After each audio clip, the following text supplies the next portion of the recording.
Assalamualaikum warahmatullahi wabarakatuh.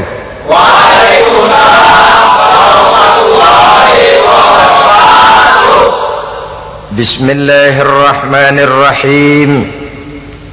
Alhamdulillahi rabbil alamin. Wa bihi nasta'inu ala umurid dunya waddin.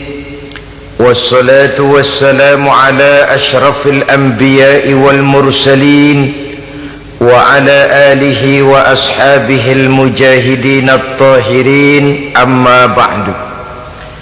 Saudara-saudara kaum muslimin rahimakumullah,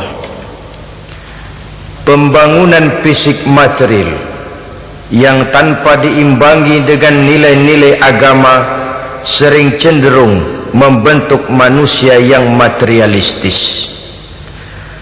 Tolok ukur dan sudut pandang dari segala persoalan hanya terbatas kepada benda yang nyata yang berada di sekitarnya. Akibatnya muncullah pola hidup konsumer yang tujuannya tidak lain adalah prestise, harga diri, kebanggaan, dan kemegahan. Maka terjadilah perlombaan di dalam mengejar sesuatu yang bernama materi. Mereka menyangka bahwa itu semua dapat mengekalkan kebahagiaan, dapat menunjang kehidupan yang langgeng. Ada yang berlomba-lomba mengejar-ngejar harta. Seluruh waktu dalam hidupnya habis untuk mengejar harta. Tidak peduli siang atau malam, sore atau pagi. Sujud tidak lagi sempat, Allah dilupakan dengan agama jauh. Ada yang berlomba mengejar-ngejar pangkat, jabatan, dan kedudukan. Tidak peduli menjilat ke atas, menginjak ke bawah, atau menyikut kiri dan kanan.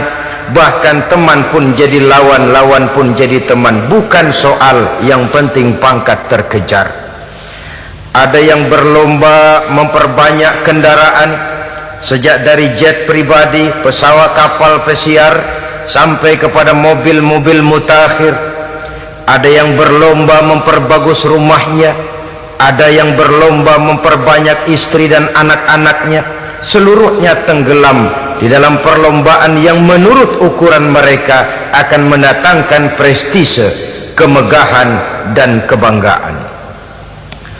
Allah subhanahu wa ta'ala menegur, memberikan peringatan dalam surah yang pendek, yaitu surah At-Takatsur. Alhaakumut takatsur hatta zurtumul maqabir kalla sawfa ta'lamun. Alhaakum ay syagalakum an ta'ati rabbikum. Kamu telah lalai daripada taat kepada Tuhanmu, dan yang menyebabkan kamu lalai itu tidak lain at-takatsur. At-takatsur artinya at-tabahi bi kathrati mata'id dunya, bermegah-megah dengan memperbanyak kesenangan hidup duniawi. Dengan kata lain, berlomba-lomba mengejar kemegahan duniawi telah menyebabkan kamu lalai daripada mengingat, daripada taat kepada Allah subhanahu wa ta'ala. Apabila orang cenderung materialistis, seluruh kegiatan hidup dikerahkan untuk berlomba memperbanyak materi, apa namanya harta benda, apa namanya rumah, apa namanya pangkat dan jabatan, maka dikala itu seseorang akan sangat mudah lalai daripada taat kepada Allah subhanahu wa ta'ala. Hilanglah kesadaran bahwa sesungguhnya apapun yang kita miliki dalam kehidupan dunia ini tidak lain hanya barang titipan sementara. Kita cari, kita kejar, tapi setelah kita dapatkan, jangan dia dijadikan tujuan. Jadikanlah dia sebagai alat. Apabila harta benda duniawi sudah dijadikan sebagai tujuan daripada kehidupan, maka sesungguhnya kita sudah terseret dalam satu siklus, satu lingkaran setan yang tidak akan pernah berujung. Sebab manusia dalam berhadapan dengan materi duniawi tidak akan pernah mengenal kata cukup, tidak akan pernah mengenal kata puas, dan tidak akan pernah bertemu dengan titik. Selalu koma, selalu kurang, selalu tidak ada cukupnya. Apalagi kalau bicara soal keenakan, kenikmatan, kesenangan, itu cuma sekedar sudut pandang saja. Saudara barangkali kalau menghayal akan berkata, alangkah enaknya jadi menteri, naik mobil empuk ber-AC kemana-mana disambut. Menteri juga barangkali akan berhayal seperti saudara, alangkah enaknya jadi rakyat biasa, bebas duduk angkat kaki di warteg tanpa ada yang mengamankan, tanpa harus terikat oleh protokol-protokolan, tanpa harus diatur ini dan itu. Jadi perbedaan cuma sudut pandang saja. Mungkin tukang bakso melihat tukang cukur itu enak, sebab kepala siapa saja bisa dipegang. Tapi barangkali juga tukang cukur melihat tukang bakso itu enak, dan begitulah selanjutnya. Keenakan cuma perbedaan sudut pandang. Saudara-saudara kaum muslimin rahimakumullah, oleh sebab itu agama memberikan kesadaran seluruh yang kita miliki, yang dititipi oleh Allah dalam kehidupan ini berupa materi keduniaan, hakikatnya adalah alat dan bukan sebagai tujuan. Apabila alat sudah kita jadikan tujuan, kita akan terjebak ke dalam satu perlombaan yang justru akan mencelakakan kita sendiri. Inilah yang saya maksud dengan sirkuit celaka. Perlombaan yang hanya membuat kita jerih, payah, keringat bercucuran, tenaga terkuras, tapi tidak akan pernah sampai ke garis finish. Karena memang tidak ada garis finishnya. Betapapun jauhnya satu perlombaan, dia mesti punya garis finish. Tapi kalau sudah at-takatsur, berlomba bermegah-megah diri, maka barangkali tidak akan pernah ada garis finishnya. Kita akan terseret dalam lingkaran setan, berputar di seputar itu tanpa tahu kapan berhenti dan di mana titiknya. Agamalah yang memberikan kesadaran. Alhaakumut takatsur, bermegah-megahan telah membuat kamu lalai daripada taat kepada Allah Tuhanmu. Semua sadar bahwa kita diciptakan tidak lain adalah untuk mengabdi kepada Allah. Nilai pengabdian ini sering lentur, nilai pengabdian ini sering luntur manakala kita sudah berlomba-lomba, bermegah-megah dengan materi kehidupan dunia. Islam jelas tidak menganjurkan penganutnya jadi orang miskin. Bahkan Imam Ali karramallahu wajhah pernah mengatakan, kemiskinan bisa menyebabkan kekufuran. Ayat yang pertama turun juga kita tahu, Iqra, baca olehmu.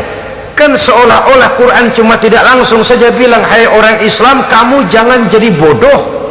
Kebodohan menimbulkan kemiskinan, kemiskinan mendekatkan kita kepada kekufuran. Jadi miskin sama kufur tetangga. Artinya dalam kondisi miskin, kemudi hati itu mudah terombang-ambing. Oleh sebab itu sering kemiskinan umat Islam ini dimanfaatkan oleh orang-orang lain untuk menyebarkan agamanya. Padahal agama adalah soal keyakinan yang tidak mungkin ditunjang dengan supermi, ditunjang dengan beras, pakaian, obat-obatan, beasiswa. Agama adalah soal keyakinan. Keyakinan adalah soal kebenaran, dan kebenaran itu adalah milik bersama. Tujuan diciptakannya manusia tidak lain adalah untuk melaksanakan ibadah. Kalau orang tenggelam dalam perlombaan memperbanyak harta, mempertinggi kedudukan, memperindah segala macam yang sifatnya duniawi, biasanya itu akan membuat dia lalai dari taatnya kepada Allah Azza wa Jalla. Kadang bukan hanya lalai daripada taat, juga sering terjebak kepada maksiat. Karena kalau pola pandang dan tolok ukur sudah benda duniawi semata-mata, sangat tidak mustahil orang lalu terjebak ke dalam prinsip menghalalkan segala cara. Asal sudah tujuan tercapai, cara apapun halal. Akhirat nomor 18. Nah, bukankah memang barangkali kita sejak kecil sudah dilatih untuk materialistis. Umpamanya kita hanya sering dilatih untuk takut kepada yang konkret-konkret saja, takut kepada yang nyata-nyata saja. Seorang ibu kalau menakuti anaknya, aduh nak, kenapa ini kau kerjakan, kalau bapakmu tahu, waduh habis kamu.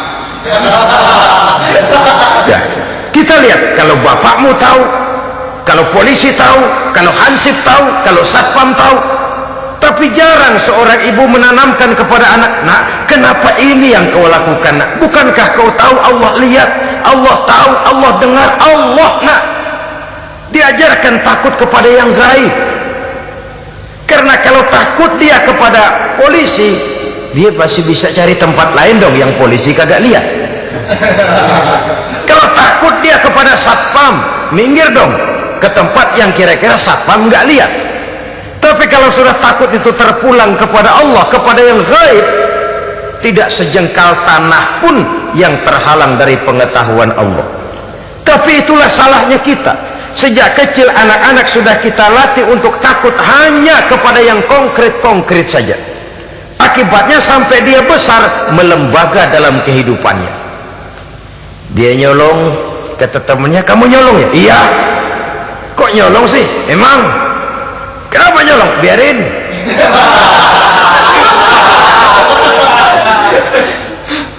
Kamu kan tahu Allah lihat? Tahu. Kenapa nyolong juga? Biarin. Asal orang jangan lihat, kalau Allah mah lihat, dia kagak ribut. Allah enggak ribut katanya.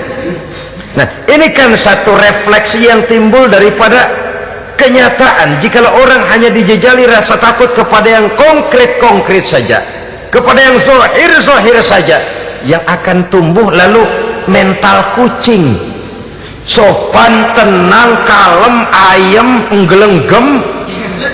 Kalau ada orang, sedikit orang meleng, kucing kelihatan watak aslinya. Saudara-saudara kaum muslimin rahimakumullah, oleh sebab itulah maka agama lewat surah yang kita bicarakan pada pertemuan ini memberikan peringatan. Kala, jangan begitu dong. Kamu boleh mencari dunia, silahkan cari harta yang banyak, cari pangkat yang tinggi, tapi jangan itu membuat kamu lalai daripada taat terhadap Allah subhanahu wa ta'ala. Jangan karena keinginan mendapat harta yang sebanyak-banyaknya lalu melakukan segala macam cara asal tujuan tercapai. Itu sudah membuat kita lalai. Jangan karena ingin mengejar kedudukan yang tinggi lalu jilat atas injak bawah, nggak mempan jilat, dukun dipakai.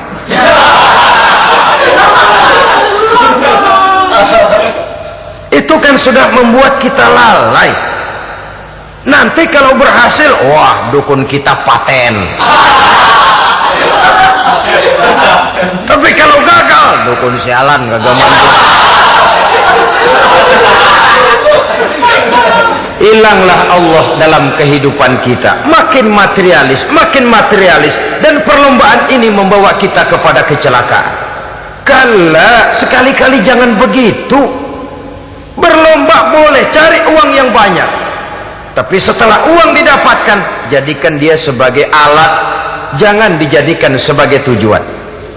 Saudara, bekerjalah yang giat, carilah uang, tapi setelah dapat, ajak ngomong tuh duit. Bagaimana ajak ngomongnya? Gini, duit, setengah mati gue nyari lo duit lo. Sore, pagi, siang, malam, peras keringat, banting tulang kaki jadi kepala, kepala jadi kaki, nyariin elu duit. Sekarang kamu sudah saya dapatkan, kamu milik saya duit. Karena kamu milik saya, jadilah kamu budak saya. Jangan saya yang jadi budak kamu.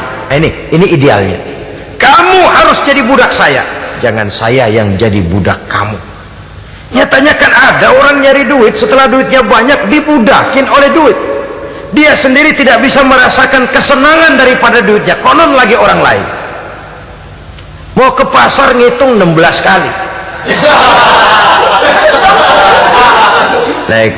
Naik bajai 1000. 1000 itu kalau ratusan semua 1000 lembar. Hitung-hitung, mendingan jalan kaki. Jalan kaki tengah hari bolong panas, kan dibudakkan oleh uang. Cari karier, kejar pangkat, kejar kedudukan. Setelah ditemukan itu, jadikan dia sebagai alat, jangan dijadikan tujuan. Pangkat kau milikku, karena kau milikku kau harus jadi budakku, jangan aku yang jadi budak kau. Pangkat suatu saat dia harus lepas dari kita. Jiwa ini lapang. Kenapa? Dahulu pun ketika lahir ke dunia tidak ada pangkat yang kita sandang. Dahulu pun ketika lahir ke dunia tidak ada harta yang kita bawa. Jadi harta itu, pangkat itu, kedudukan itu ada dalam hati, tapi tidak berurat dan berakar.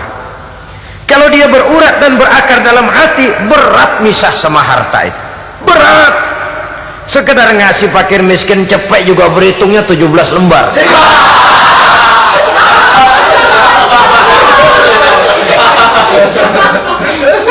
Dengar di kantornya mau ada mutasi, pindah dia dari tempat basah ke tempat kering, baru berita burung udah meriang duluan. Ini nanti bagaimana, itu nanti bagaimana, ini nanti bagaimana. Kan tidak jarang orang yang kena apa istilah kerennya zaman sekarang itu post power syndrome. Post power syndrome ini pernah dianalisa oleh Nabi. Kata beliau, irhamu salasatan minan nas, sayangilah 3 macam manusia. Siapa mereka? Pertama, azizan zalla, orang terhormat yang jatuh hina. Ini yang sering terkena post power syndrome. Biasa kemana-mana dikawal, dihormati, datang ke tempat ini protokol siap, ini serba diatur, semua serba beres. Begitu jabatan selesai atau pensiun, habis orang gak indah-indah. Dia lihat orang diemin aja, orang diemin dan orang tonton. Ini kalau nggak kuat mentalnya, itu kena post power syndrome. Akibatnya ya bisa jantungan, bisa lever, bisa darah tinggi. Ya penyakit-penyakit yang zaman dulu kita nggak kenal. Ini kan makin banyak dokter, makin maju ilmu kedokteran, makin aneh penyakit. Saudara hadirin yang saya hormati, post power syndrome kena apa yang dinamakan frozen emotional attitude.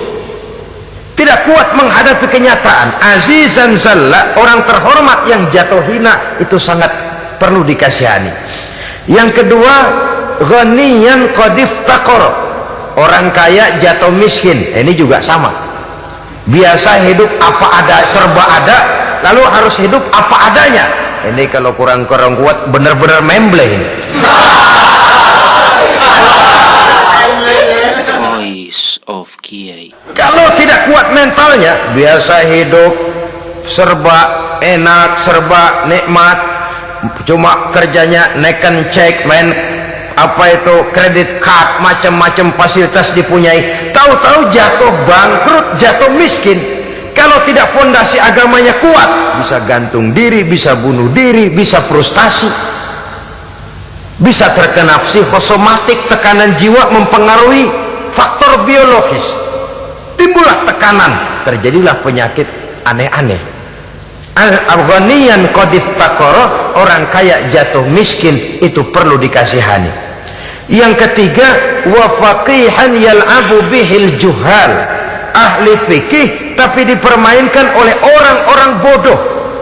Hanya kebetulan orang bodoh itu punya kekuasaan, hukum bisa dipesan.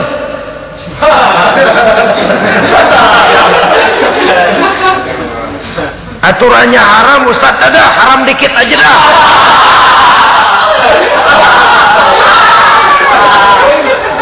Sibuklah tuan fakih ini, ahli fikih ini mencari dalil kebet sana kebet sini supaya yang tadinya haram benar bisa jadi haram sedikit.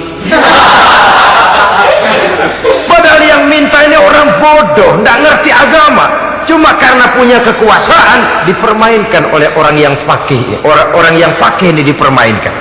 Kasihan orang yang seperti itu. Wa faqihan yal'abu bihil juhal, ahli fikih tapi dipermainkan oleh orang-orang bodoh. Akibatnya karismanya hilang, wibawanya lenyap.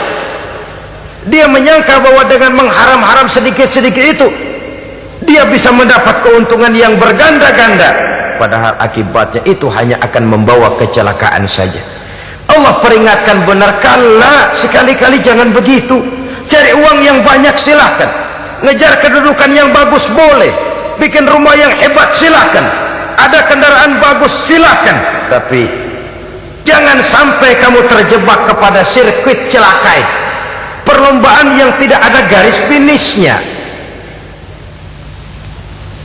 Sering dicontohkan orang menghayal, melamun, kamu kenapa nggak mau ibadah? Lah, bagaimana mau sembahyang, saya di Jakarta masih ngontrak.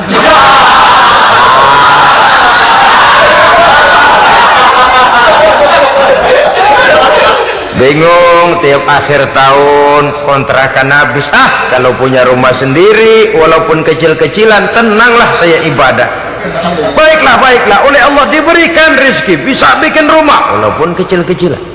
Sudah punya rumah sendiri, belum juga ibadah, apalagi mulur lagi. Habis bagaimana mau sembahyang, rumah kecil banget. Pinggir kali, asal hujan bocor ya.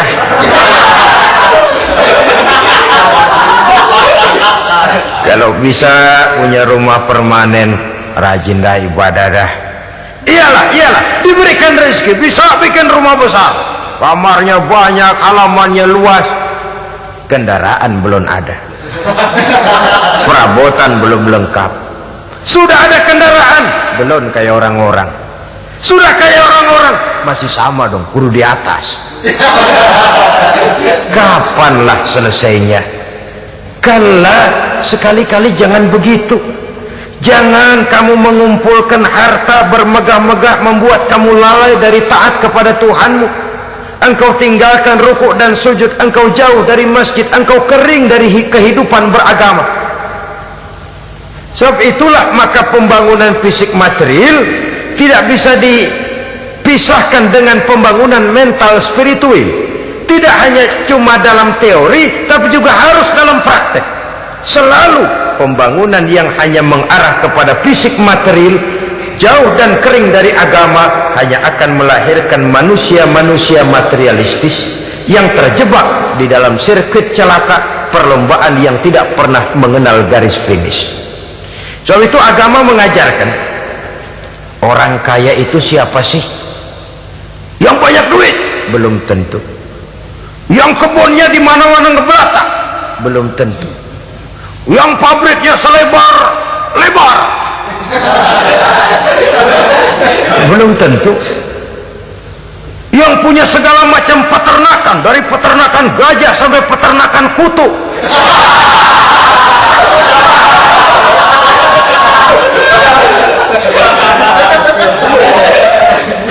Belum tentu. Agama memberikan tuntunan yang sangat luhur. Orang kaya itu adalah orang yang hidupnya cukup. Orang miskin itu orang yang selalu merasa kurang. Bagaimanapun banyak duit saudara miliki, kalau masih merasa kurang, masih miskin saudara. Saya punya uang 1.000 rupiah, Anda punya uang 1 juta rupiah. Mungkin saya lebih kaya dengan uang yang 1.000 ketimbang Anda 1 juta. Kenapa? Dalam tangan saya uang 1.000 besar, artinya sesuai dengan kebutuhan saya. Tapi di tangan Anda uang 1 juta, kebutuhan Anda lebih besar daripada itu lagi. Maka agama mengajarkan sifat qanaah, merasa cukup, dan itulah sumber kekayaan yang hakiki. Orang kaya adalah orang yang hidupnya cukup. Voice of Kiai. Kalla saufa ta'lamun. Jangan begitu, nanti kamu akan tahu. Summa kalla saufa ta'lamun. Jangan sekali-kali begitu, suatu saat kamu pasti akan tahu. Kalla law ta'lamuna ilmal yaqin, thumma latarawunnaha 'ainal yaqin, thumma latus'alunna yawma idzin 'anil na'im. Nah, kapan perlombaan ini akan menyadarkan orang biasanya?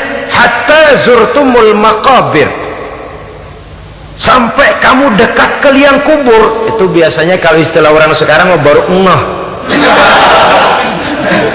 Asal sudah napas sampai tenggorokan disambung dengan selang, sudah Senin Kemis dibantu dengan alat picu jantung, gerak gerak gerak gerak, sudah kayak orang mau gergaji kayu.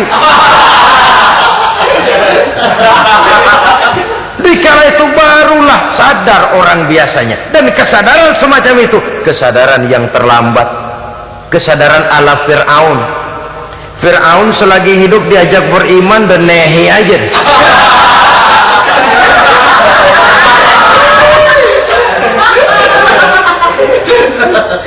Tapi ketika dia tenggelam di lautan merah bersama seluruh tentaranya, dikala napas hampir terputus, keluar ucapannya, amantu bi Rabbi Musa wa Harun. Aduh, kalau begini mah saya juga percaya kepada Tuhannya Musa dan Harun, saya beriman kepada Allah. Lagi timbul tenggelam mau sekarat baru beriman. Hatta zurtumul maqabir, kamu telah lalai dari sebab bermegah-megah sampai kamu masuk ke liang kubur, dekat ke liang kubur. Kalimat zurtum di sini menjelaskan bahwa kubur itu tidak selamanya. Zurtum itu dari kalimat zaro ya zuru, berziarah. Orang berziarah kan sebentar. Ke kubur itu sama dengan berziarah kita di situ. Sebentar, tidak akan selamanya, tidak akan kekal dalam kubur. Bahwa kubur itu cuma satu halte dari sekian halte yang harus kita jalani. Hatta zurtumul maqabir ay mutum wa dufintum fil kubur, sampai kamu mati dikubumikan dalam kubur, barulah kamu sadar bahwa perlombaan itu hanya sia-sia, bahwa perlombaan itu tidak akan pernah mengenal garis finish, bahwa perlombaan itu akan membuat kamu celaka. Begitulah umumnya kebanyakan orang yang terjebak ke dalam paham materialis, baru menyadari kesalahan langkahnya pada saat napas sudah sampai di tenggorokan. Ternyata uangnya yang miliaran rupiah tidak sanggup menyambung nafasnya. Ternyata kendaraan yang serba mewah berkilat tidak sanggup meneruskan kehidupannya. Ternyata pangkat jabatannya yang tinggi yang membuat dia menyebabkan temannya jadi lawan, lawannya jadi teman, tidak akan sanggup menghentikan sang malaikat maut. Kalau keadaan sudah begitu, baru sadarlah kita terlambat. Karena saat seperti itu akan dihadapi oleh setiap orang. Kala, jangan begitu. Sadarlah kamu bahwa kalau sudah dekat ke liang kubur kamu baru insaf, itu terlambat. Sebelum nafas sampai di tenggorokan, pintu taubat masih selalu terbuka. Tapi manakala nafas sudah sampai di tenggorokan, tertutuplah pintu taubat untuk orang yang bersangkutan.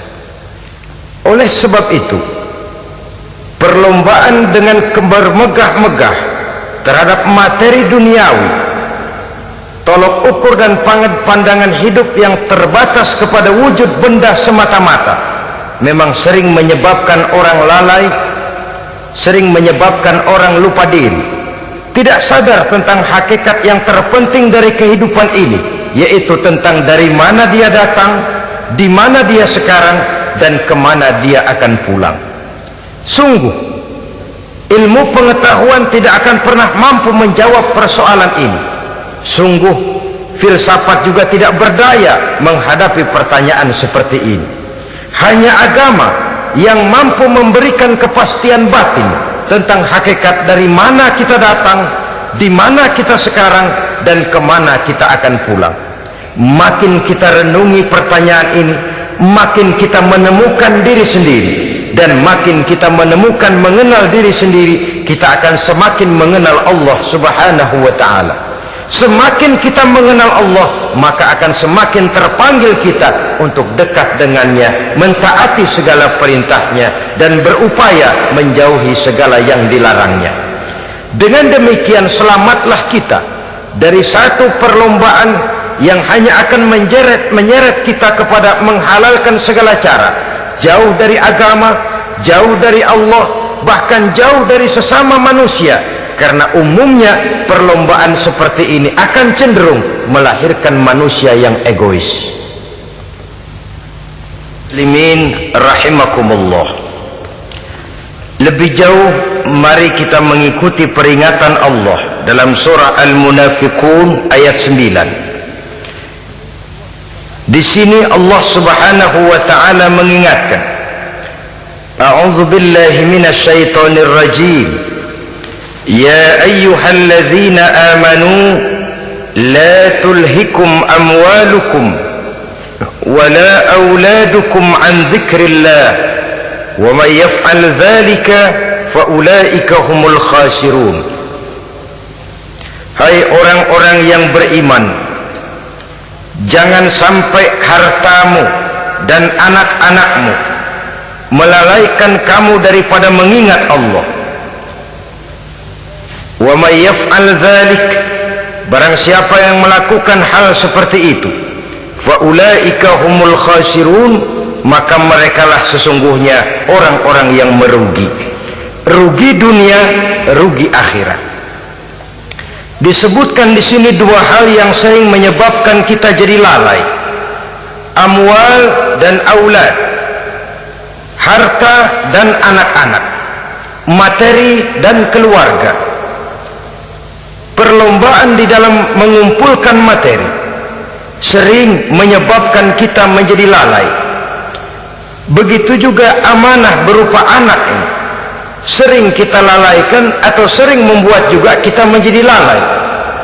Kita lalaikan dalam arti bahwa keduanya, baik harta baik anak, merupakan amanah dari Allah.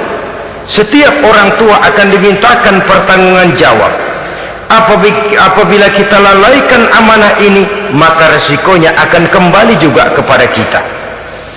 Tapi satu hal yang jelas dalam ayat 9 surah Al-Munafiqun ini, bahwa perlombaan memperbanyak harta dan anak-anak yang masuk dalam kelompok at-takatsur itu tadi akan menyebabkan orang khasiru, termasuk ke dalam kelompok orang-orang yang rugi. Perlombaan yang hanya akan membawa kerugian semata-mata. Kemudian di dalam satu hadis Rasulullah sallallahu alaihi wasallam memberikan peringatan. Beliau bersabda, "Iza azzamat ummati dinaran wa dirhaman, nuzi'at minha haibatul Islam, wa iza tasabat ummati saqatat min ainillah, wa iza turikatil amru bil ma'ruf wan nahyu 'anil munkari, hurimat 'alaihim barakatul wahyi." Ada tiga hal yang kalau kita kerjakan akan menimbulkan tiga macam akibat di dalam hadis ini. Pertama, iza azzamat ummati dinaran wa dirhaman, apabila umatku sudah mengagung-agungkan dinar dan dirham. Artinya kalau umatku sudah jatuh menjadi umat yang materialistis, segalanya diukur dari dinar dan dirham. Dinar dan dirham ini kalau bahasa Inggrisnya dokat.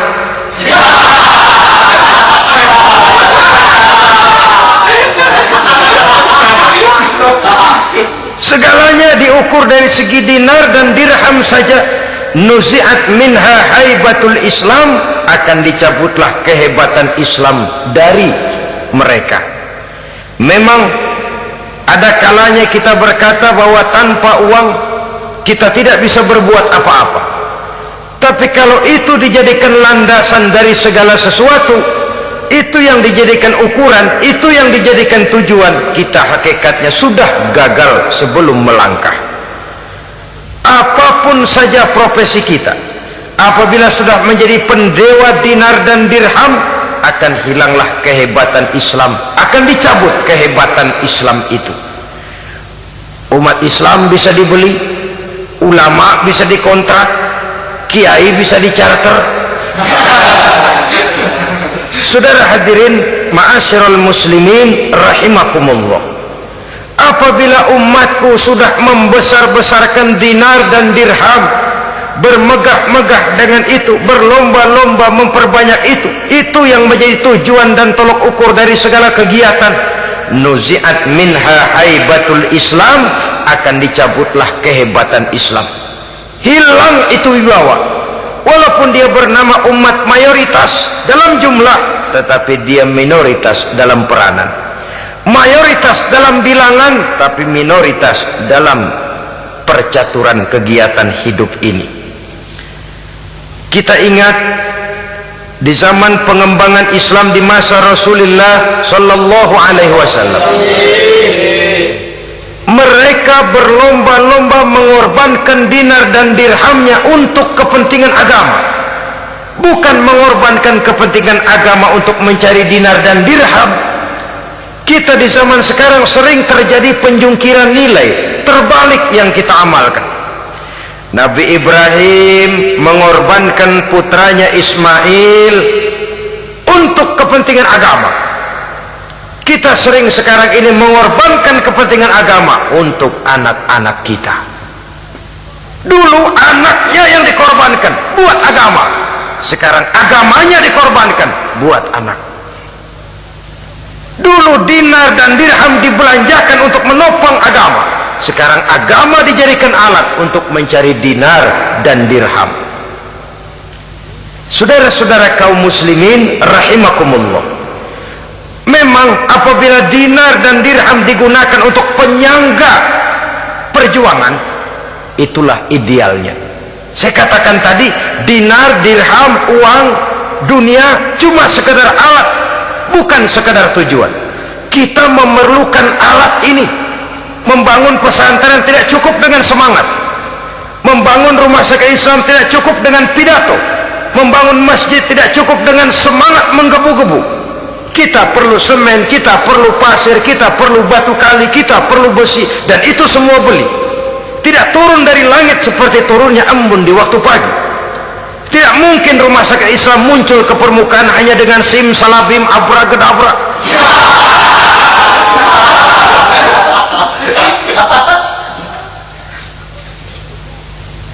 Oleh sebab itu, saya bersyukur kecenderungan belakangan ini pengajian-pengajian akbar di berbagai tempat tidak hanya sebagai ajang untuk menanamkan akidah, membina ukhuwah, tapi juga menjadi sarana di mana kita mengumpulkan dana, menghimpun potensi umat, menginventarisir potensi untuk kepentingan pengembangan daripada agama. Meskipun ada satu dua orang yang salah paham tentang ini, sampai kemudian saya mendapat satu merek yang cukup tidak enak untuk didengar, mengkomersilkan pengajian katanya, karena memang ada pengajian yang menggunakan sistem karcis, sebenarnya juga tidak etis. Undangan berikut infak yang seluruh hasilnya digunakan buat kepentingan agama, apakah itu rumah sakit, apakah itu madrasah, apakah itu masjid, dan satu sen pun saya tidak menuntut bagian dari itu. Saya malah berprinsip sepanjang saya masih laku untuk dijual dan itu memang buat kepentingan agama, persilahkan jual saja, asal buat masjid, pesantren, madrasah, rumah sakit Islam, kegiatan syiar dan dakwah, silakan. Tapi kalau sudah dijual buat kepentingan pribadi, memperkaya diri sendiri, tentunya dunia akhirat sulit untuk ridho kepada tingkah laku yang semacam itu. Kita memerlukan dana, umat di daerah membangun memerlukan dana, dan dana itu tidak hanya datang begitu saja. Kita bersyukur bahwa untuk menghadiri pengajian sekarang ini orang mau mengeluarkan uang, mau memberikan infak dengan ikhlas, tidak dengan keterpaksaan. Kenapa tidak? Sehingga ini lalu diinventarisir untuk kepentingan pembangunan agama. Ratusan juta rupiah terkumpul dari pengajian-pengajian rutin ini, pengajian-pengajian akbar ini. Puluhan masjid terbantu, rumah sakit Islam terbantu, musola selesai. Ya walaupun tidak lalu semuanya beres, tapi gemaknya itu sudah cukup menyentuh untuk menyadarkan orang bahwa harta baru kekal kalau dia sudah dibelanjakan di jalan Allah. Nah, yang celaka kalau dinar dan dirham itu yang dijadikan tujuan, mengadakan pengajian semata-mata untuk cari uang, uangnya buat kantongnya dewe. Itu yang membuat dicabutnya kehebatan Islam itu. Segalanya diukur dari sudut itu, sehingga ketika seseorang datang bertanya, tentang hal-hal yang berkaitan dengan ini, maka hal semacam ini sesungguhnya satu nikmat yang perlu kita syukuri sepanjang menginventarisir potensi umat benar-benar digunakan buat kepentingan daripada agama kita. Jadi peringatan tegas dari Nabi ini, iza azamat ummati dinaron wa dirhaman nuzi'at minha haibatul Islam. Apabila umatku sudah mengagung-agungkan dinar dan dirham, maka akan dicabutlah kehebatan Islam dari tengah-tengah mereka. Remeh saja orang memandang kita, enteng saja orang memandang kita. Satu. Yang kedua, peringatan Nabi, wa iza tasabat ummati saqatat min ainillah. Apabila umatku sudah saling mencaci maki, apabila umatku sudah saling berbantah-bantahan, saqatat min ainillah, jatuhlah mereka dalam pandangan Allah. Kalau sesama umat ini sudah saling menjelekkan, apakah yang menjelekkan itu lebih bagus dari yang dijelekkan di hadapan Allah? Dua-duanya sama rendahnya. Pribadi saya mungkin puas kalau saya bisa menghantam saudara di depan umum, menjelek-jelekkan nama saudara. Tapi lebih baikkah saya dalam pandangan Allah sama rendahnya dengan orang yang saya jelekkan? Itu pun kalau yang dijelekan benar-benar jelek. Kalau cuma sekedar fitnah, wah, lebih celaka lagi nasib si orang itu tadi. Ini artinya menyadarkan kita bahwa umat ini sudah diikat dengan akidah. Beraneka ragam kita, tapi harus ada kebersamaan. Berbeda kita, tapi harus satu, sebagai satu ummatan wahidah, satu umat yang satu. Oleh sebab itu, persamaannya lah yang harus kita angkat ke permukaan, bukan perbedaannya yang kita perbesar. Sudah datang waktunya umat Islam bangun dari tidurnya, jangan lagi dibuai oleh irama mayoritas. Sudah lewat masanya kita bertengkar karena persoalan-persoalan kecil yang tidak prinsip. Sudah datang waktunya umat Islam bersatu, menyusun saf yang lebih lurus, oleh karena ia dihadapkan kepada tantangan-tantangan yang tidak semakin ringan. Kalau kita bertengkar dengan kita, kalau kita saling mencaci sesama kita, bukankah Yahudi tepuk tangan? Bukankah Nasrani menari-nari? Bukankah pihak ketiga akan menangguk di air keruh? Dan kerugian akan terpulang kepada kita semua. Tapi inilah realita, bahwa yang kita hadapi ini sesungguhnya musuh kita di luar kita, bukan di dalam kita. Apakah itu kemiskinan, kebodohan, maksiat, munkarat, ketidakadilan, kezaliman, kesewenang-wenangan, dan lain sebagainya. Yang musuh jadikan musuh, yang teman mari kita rangkul. Jangan terbalik, teman dimusuhi, musuh malah dirangkul. Maka berpesta poralah musuh-musuh Islam ini. Saudara-saudara kaum muslimin rahimakumullah, Nabi memperingatkan dengan tegas, wa iza tasabat ummati saqatat min ainillah. Jikalau umatku sudah saling mencaci maki, sudah saling berbantah-bantahan, jatuhlah mereka dalam pandangan Allah. Satu ayat menjelaskan, jangan sebagian kamu meremehkan, yaskhar, mengecilkan, menganggap enteng orang lain. Boleh jadi yang dihina, diremehkan, dianggap enteng itu nilainya lebih bagus daripada yang menganggap enteng. Dan hakikat segala sesuatu itu cuma kembali kepada Allah. Di sanalah penilaian finalnya. Manusia hanya melihat yang zahir. Makin banyak harapan hidup ini kita gantungkan kepada manusia, makin banyak kita harus bersiap untuk kecewa. Saudara-saudara kaum muslimin rahimakumullah. Kemudian yang ketiga peringatan dari baginda Nabi, wa iza turikatil amru bil ma'rufi wan nahyu 'anil munkari hurimat 'alaihim barakatul wahyi. Apabila amar ma'ruf dan nahi munkar telah ditinggalkan, maka akan hilanglah keberkahan wahyu, akan hilanglah keberkahan Quran, akan sirnalah keberkahan agama. Amar ma'ruf dan nahi munkar ditinggalkan, artinya di tengah masyarakat sudah tidak ada lagi yang menyuruhkan ini baik, ini tidak baik, ini halal, itu haram. Mari kita sholat, mari makmurkan taklim, santuni yatim piatu, makmurkan masjid. seruan ke arah itu tidak lagi terdengar. Sementara tinggalkan judi, tinggalkan minuman keras, jauhi zina, seruan semacam itu pun tidak lagi terdengar. Maka hilanglah keberkahan wahyu itu.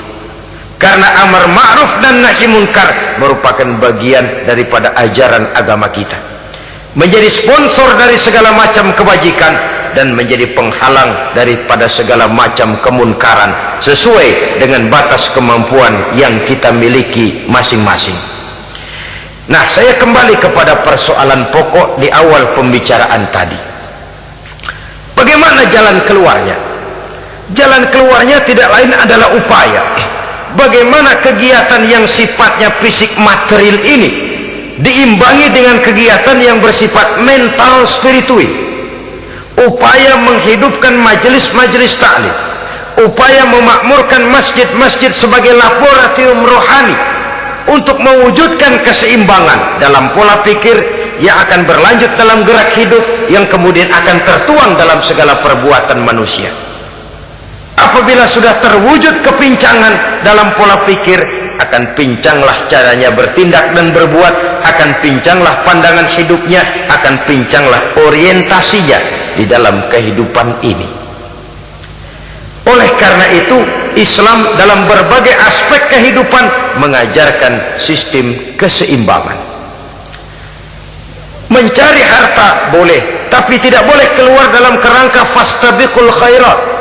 Berlomba-lomba silahkan, tapi untuk kebaikan, bukan untuk bermegah-megah, bukan untuk menumbuhkan gengsi, bukan untuk meninggikan prestise dan harga diri, tapi fastabiqul khairat, berlomba-lomba di dalam mengejar kebajikan, di dalam menyebarkan kebaikan. Bukan sekedar berlomba-lomba, tapi tolong menolong, bantu membantu. Ta'awanu 'alal birri wat taqwa wa la ta'awanu 'alal ismi wal udwan. Bertolong-tolonganlah kamu di dalam kebaikan dan takwa, jangan bertolong-tolongan di dalam perbuatan dosa dan permusuhan. Kerjasama di dalam kebaikan, kerjasama di dalam ketakwaan. Ada satu contoh yang menarik bahwa umat Islam di dalam ia menjalin kebersamaan itu harus seperti orang main sepak bola. Saudara lihat, orang main sepak bola, kalau pertandingan belum dimulai, silakan kumpul di luar lapangan, atur strategi yang baik. Tapi kalau pertandingan sudah dimulai, turun ke lapangan hijau, jangan kumpul terus. Masa ada sepak bola gotong royong, groyok ke sana, groyok ke sini, ya kalah terus. Harus ada yang jadi penyerang tengah, kan begitu toh sepak bola. Harus ada yang jadi kiri luar, kanan dalam, striker, back, penjaga gawang. Yang penting kerjasama, teamwork, lalu mampu menciptakan operan-operan. Yang jadi back jangan ngiri sama yang jadi penyerang tengah. Jangan hasut, sebab bagaimanapun juga andai kata si penyerang tengah berhasil menjaringkan bola ke gawang lawan, kan kemenangan bukan kemenangan satu orang, kemenangan satu kesebelasan, kemenangan satu tim. Ini yang sering terjadi, back ngiri sama penjaga gawang, lalu penjaga gawang ngiri sama penyerang tengah, penyerang tengah ngiri sama kiri luar. Ya kapan mau menggolkan ke gawang lawan? Kita ini satu kesebelasan, posisi boleh berbeda. Umat Islam itu harus ada yang jadi camat, lurah, bupati, gubernur, menteri, jadi jenderal, jadi konglomerat, jadi pengusaha, jadi teknokrat. Yang penting kerjasama, teamwork, mampu menciptakan operan-operan yang akurat. Diego Armando Maradona, enggak pakai dia, enggak. Itu katanya maha bintang, gagah, hebat, bintang lapangan hijau. Kapan Maradona hebat? Kalau ditunjang oleh 10 temannya yang lain, merupakan satu kesebelasan. Bagaimanapun hebatnya Diego Armando Maradona, kalau dia sendirian lawan satu kesebelasan, remek.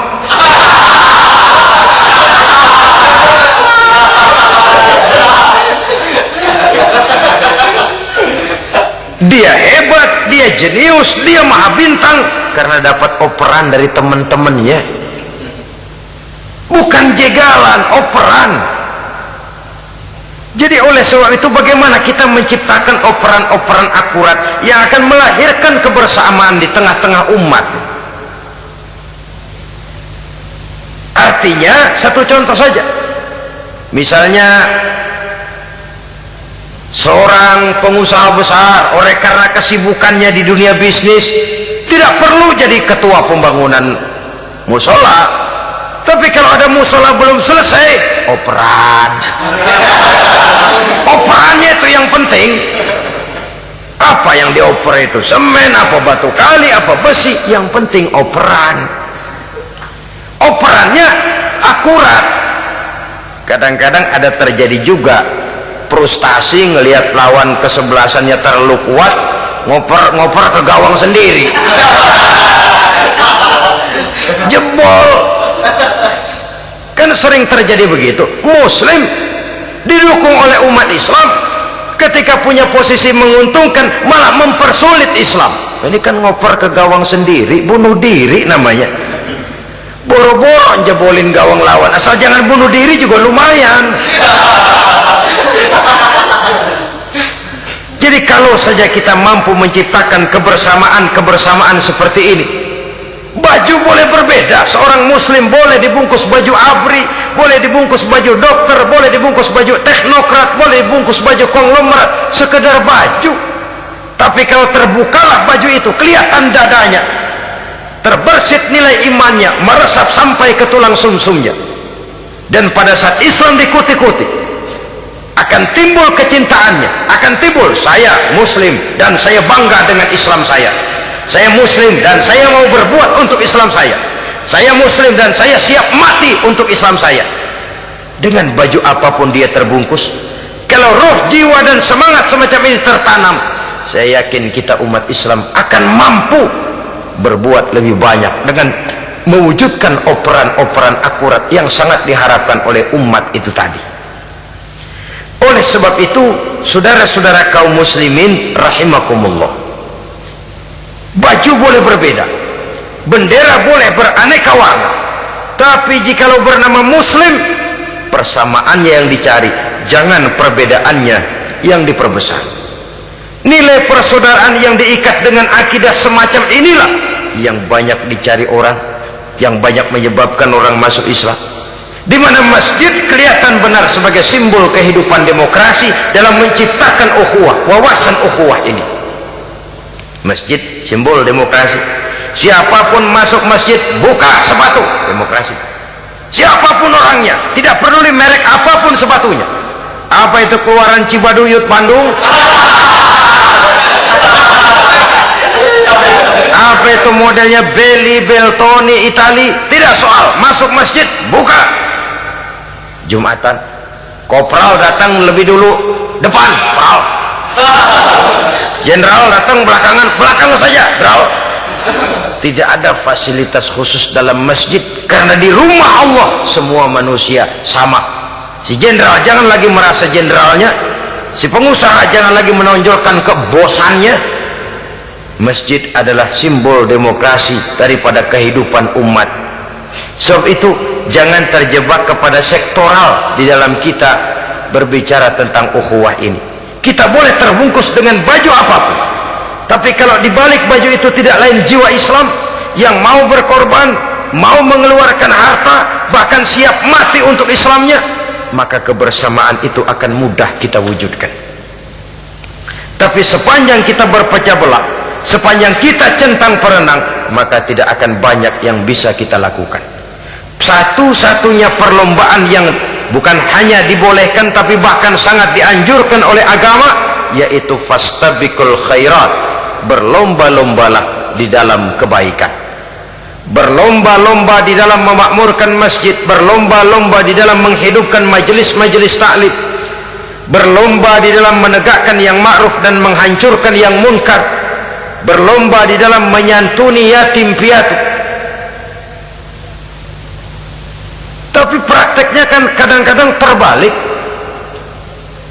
Kalau sudah kumpul yang diakur-akurin, Udah nambah kebun belum? Pabrik udah diperluas belum? Bisnis sudah sejauh mana? Belum pernah ada ketemu lalu kongko masjidnya udah digedein ya? Jarang yang ngomong begitu. Madrasahnya sudah bagaimana? Sejauh mana? Mesti yang enak itu ya nyocok-nyocokin bagaimana rumahmu sudah, bagaimana kendaraanmu, bagaimana pesawatmu, bagaimana bukankah itu juga takasur? Dari obrolan kan nanti yang belum kan timbul panasnya. Gile dia udah beli gituan, gue belum. Timbul panasnya, lalu berusaha, berlomba lagi, bersaing lagi, berlomba lagi, bersaing lagi.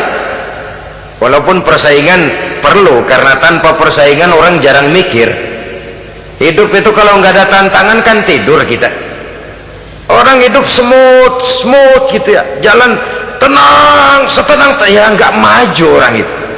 Orang itu baru bisa mengalami kemajuan kalau dia sudah dihadapkan kepada tantangan, gemblengan, gojlogan, fitnahan, hinaan, caci maki. Persaingan itu perlu supaya orang mikir.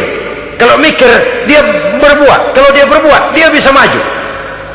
Tapi persaingan yang sehat, bukan persaingan yang lalu menimbulkan fitnah, menghancurkan nama baik orang lain, yang dilatar belakangi oleh sifat hasud, dendam, iri hati, lalu menghalalkan segala cara. Tidak, bukan itu.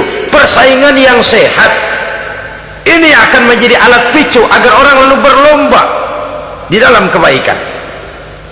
Satu-satunya perlombaan yang bukan hanya boleh tapi bahkan sangat dianjurkan oleh agama, berfastabiqul khairat, berlomba-lomba di dalam berbuat kebaikan. Berlomba-lomba membangun masjid bukan berarti di sebelah masjid bangun masjid lagi, bukan. Kadang-kadang karena ada fastabiqul khairat, berlomba-lomba, nggak apa-apa dah, di sebelah masjid bikin lagi masjid. Akhirnya azan perlombaan main kenceng-kencengan. Bukan itu yang diinginkan, tentu bukan itu. Bagaimana memakmurkan masjid, bagaimana memfungsikan masjid, bagaimana membina umat dan lain sebagainya. Jadi pembicaraan ke arah itu akan menimbulkan rangsangan untuk berlomba di dalam kebaikan. Kalau dia kok bisa menata masjidnya sampai makmur, jemaah senang datang ke sana, anak-anak muda betah di masjid, kenapa saya tidak? Apa konsepnya? Nah, ini kan berlomba, tapi berlomba dalam kebaikan. Kalau dia bisa menghimpun anak-anak muda lalu diarahkan kepada jalan yang positif, kenapa saya tidak bisa? Dia punya potensi yang saya juga punya. Berlomba di dalam kebaikan. Perlombaan semacam ini akan memberikan ketentraman karena jalan yang ditempuh jalan ibadah. Tapi kalau perlombaan materi, at-takasur tadi, yang timbul bukan ketentraman, panas. Karena panas, udah dekat, panas kan tetangganya hasud, dengki, iri hati, sakit, demam, orang lain maju, meriang. Nah, kalau sudah begitu, hasud yang jadi bisikan hati, ya sudah, segala macam cara dilakukan untuk menjatuhkan orang lain. Dan itu sudah bukan lagi persaingan yang sehat. Saudara-saudara kaum muslimin rahimakumullah, oleh sebab itu kita tutup pertemuan singkat kali ini dengan satu kesimpulan, bahwa harta adalah sekedar alat, bukan tujuan di dalam kehidupan. Tanpa harta barangkali orang sulit untuk bahagia, tapi harta semata-mata tidak merupakan jaminan bahwa orang lalu akan bahagia. Termasuk di dalam kata harta ini pangkat, jabatan, kedudukan, anak, istri, keluarga, rumah, tanah, pabrik, kebun, peternakan, dan lain sebagainya. Perlombaan yang dianjurkan di dalam agama adalah perlombaan untuk berbuat kebaikan. Maka masalahnya sekarang, bagaimana kita memanfaatkan harta ini untuk sebanyak-banyak kebaikan yang bisa kita lakukan. Semoga kita mampu melakukannya dan kita tidak termasuk dalam orang-orang yang celaka yang lantaran bermegah-megah dengan kesenangan dunia saja. Terima kasih atas segala perhatian, mohon maaf atas segala kekurangan. usikum wa nafsi bitaqwallah. Wassalamualaikum warahmatullahi wabarakatuh.